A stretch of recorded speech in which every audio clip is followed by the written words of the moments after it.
시청자 여러분 안녕하십니까? 법률 포커스의 김진구입니다. 계속되는 경기 침체로 어려움이 많은 시기입니다. 이렇게 어려움이 많다 보니 속상한 일도 많고 때로는 막막하게 느껴지기도 합니다. 이런 시기일수록 동포사회에서 더욱 아쉽고 중요하게 생각될 수 있는 상도라는 덕목에 대해 함께 살펴보는 시간을 갖도록 하겠습니다. 흔히 상도라 함은 상인들이 지켜야 하는 도리 정도로 보시면 될 것 같습니다. 조선시대 개성상인, 한양상인, 의주상인, 그리고 동래상인 등 조선 4대 상인들이 추구했던 상도 정신에서도 볼 수 있듯이 우리 조상들은 이미 오래전부터 장사를 함에 있어서도 지켜야 하는 원칙에 대해 고민해 왔습니다. 법률적으로도 불공정한 사업 행위를 규율하는 여러 가지 법률들이 있는데요. 한국에서는 상도덕에 관한 법률이나 공정거래의 관행에 대한 법적 규정들이 있고요. 미국에서도 Fair Business Practice Act, Anti-Competition 또는 Antitrust Act 등 비즈니스 관행에 대한 많은 법률 규정들이 있습니다. 우선 우리 조상들이 생각한 상도는 국가가 정하는 법률 이전에 장사에 임하는 상인들이 스스로가 지켜야 하는 도리를 정한 것입니다. 아무리 좋은 법적 규정 및 제도가 있다 하더라도요, 그 분야에서 일하는 사람들이 그 법을 존중하려는 마음가짐이 없다면 법망을 피해 이익을 취하려는 교묘함을 보일 겁니다. 사실 법으로 규제하여 모든 일을 원만하게 이루어 간다는 것은 상당히 어려운 노릇입니다. 왜냐하면 법으로 문제를 해결하는 것은 법률 전문가들을 통한 고도의 법률 행위이기 때문에 고비용 구조로 갈 수밖에 없고요. 양보 없는 법리 공방, 즉 기술적인 싸움이 될 수밖에 없습니다. 상도에 해당하는 미국 법률 용어를 굳이 찾아보면 기업의 경영을 맡은 경영자, 사업 파트너 또는 직원들이 갖는 fiduciary duty를 들 수 있습니다. fiduciary duty는 한국 법률 용어로 보면 신의 성실의 원칙이라고도 하는데요. duty of care, duty to disclose, duty of loyalty 등의 세부 원칙이 있습니다. 즉 경영을 맡은 경영자, 직원 또는 사업상의 파트너들은 회사의 운영을 위한 결정을 할 때 내일처럼 성실하고 신중하게 해나가야 한다는 것이고요. 사업상의 기회가 생겼을 때 개인의 사익을 취해서는 안 되고 자신이 속한 조직에 공개하여 회사의 이익을 우선시해야 한다는 것입니다. 그리고 끝으로 duty of loyalty는 이 모든 원칙을 강조한 것으로 개인의 사익이 아닌 조직의 충성심을 가지고 최선을 다해야 한다는 것입니다. 그러나 이러한 원칙이 잘 지켜지지 않기 때문에 크고 작은 기업에서 경영진이나 오너들에 대한 배임 행위 관련 소송이 끊이지 않는 것입니다. 우리 조상들이 생각했던 상도는 이러한 법률적인 신의 상실의 원칙보다 한 차원 높은 개념으로 볼 수 있는데요. 비록 법적 체계가 있는 것은 아니지만 상인이 지켜야 할 도리, 즉 신용, 성실, 절제, 그리고 장기적인 목표의식 등에 기초하고 있기 때문입니다. 예를 들어 동포사회에서도 자주 문제가 되고 있는 몇 가지 사례를 보면요.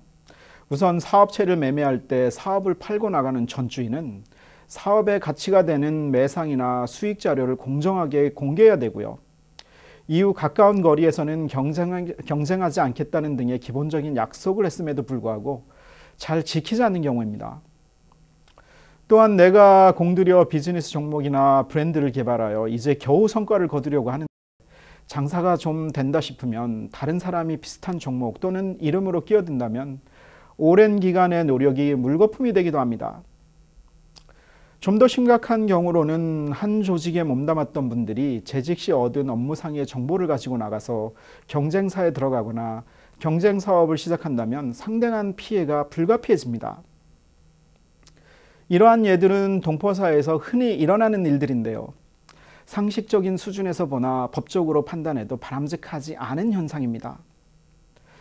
더욱이 기본적인 상도를 지키지 않을 경우 함께 관계를 맺고 거래한 사람들이 큰 손실을 보게 되는 것은 자명한 일입니다. 결국 남이 손해를 보는 한이 있더라도 나의 이익을 포기하지 못하겠다라는 마음이 저변에 깔려 있는 겁니다. 물론 이상에서 말씀드린 예들을 규제하기 위한 법률 조항들이 있긴 하지만요. 막상 적용하여 나의 법적 권리를 지켜나가는 것이 상당한 정신적, 경제적, 시간적 비용이 드는 일이기 때문에 많은 분들이 속상해하면서도 손해를 보는 일들이 비일비재한 것이 현실입니다. 사정이 이렇다 보니 동포사회에서 건전한 상도나 공감대가 형성되기란 상당히 어려운 것이 현실입니다. 상도를 생각하게 하는 또 다른 예로 최근 들어 한국에서는 통큰 치킨, 통큰 피자라는 말이 나온 적이 있는데요. 대기업 또는 대형 백화점 등에서 시중가의 절반 이하의 가격으로 치킨이나 피자를 팔아 고객을 싹쓸이 해가는 현상을 일컫는 말입니다. 비단 치킨이나 피자뿐만 아니라 순대, 떡볶이 등 종목을 가리지 않고 대기업들이 뛰어드는 현상이 나타나고 있습니다. 소위 치킨집이나 순대, 떡볶이 장사라 함은 전형적인 영세 자영업 종목들입니다. 아마 한국에 친척이 있는 시청자 여러분들은 주변에 한두 분 정도 퇴직이나 실직 후 조그만 가게라도 차려서 생계를 유지하려고 한다는 얘기를 들어보신 적이 있으실 겁니다. 이러한 현상 때문에 대기업이 상도를 지키지 않는다는 비판적 여론이 나오고 있는 것입니다.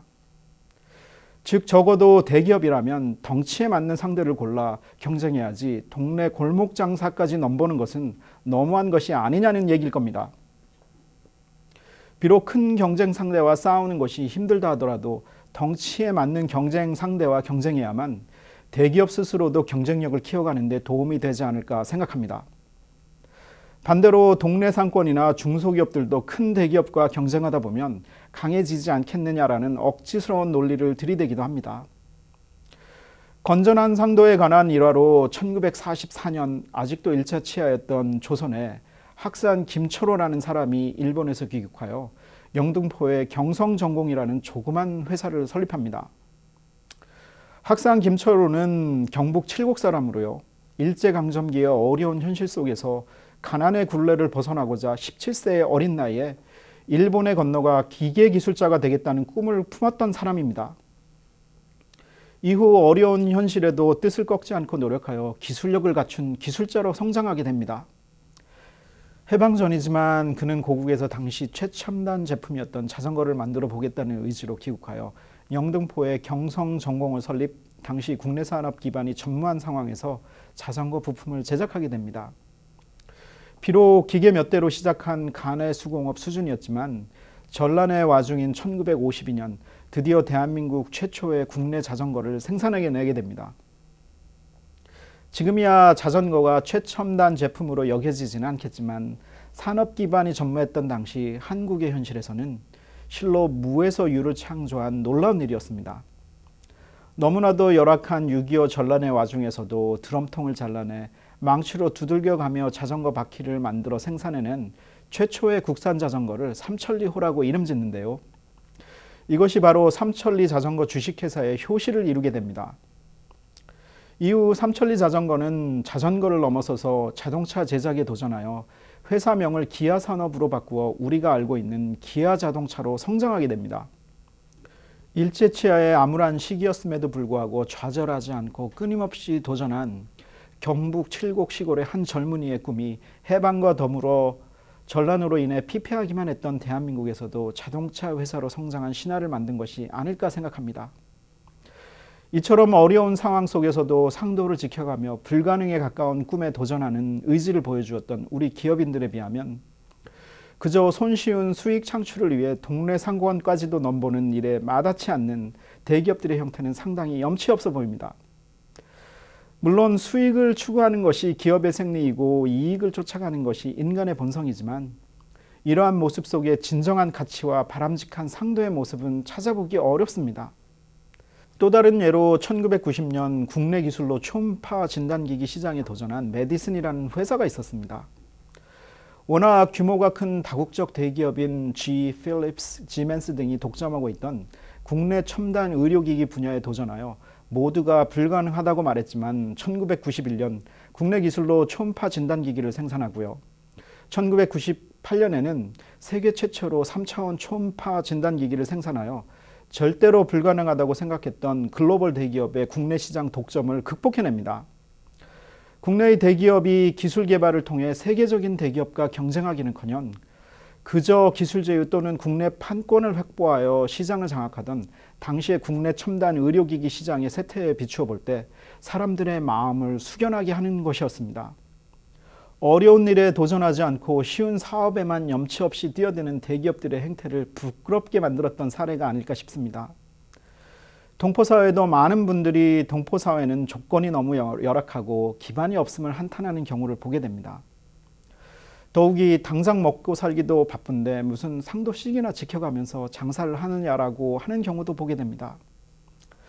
또는 지금 당장은 먹고 살아야 하니까 나중에 먹고 살만해지면 상도든 도리든 한번 생각해보자라는 태도를 접하게 되기도 합니다. 더욱이 나는 큰 욕심이 없다. 그저 조용히 먹고 살기만 하면 만족한다라고 말하는 젊은 분들을 보기도 합니다. 결국 동포사회에 나를 넘어선 가치를 추구하는 바람직한 공감대, 즉 상도가 없다는 얘기일 겁니다.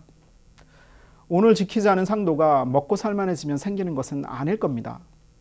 어려운 현실 속에서도 굽히지 않고 지켜내려는 가치가 모여야만 내일의 희망을 꿈꿀 수 있습니다. 나의 작은 행동 하나하나가 쌓여서 형성된 기류가 동포사회의 가치가 됩니다. 결국 오늘 작은 노력부터 하지 않으면 혼탁하기만 한 동포사회의 상도는 바로 설 수 없을 겁니다. 법률 포커스 오늘은 여기서 마치겠습니다. 시청자 여러분 감사합니다.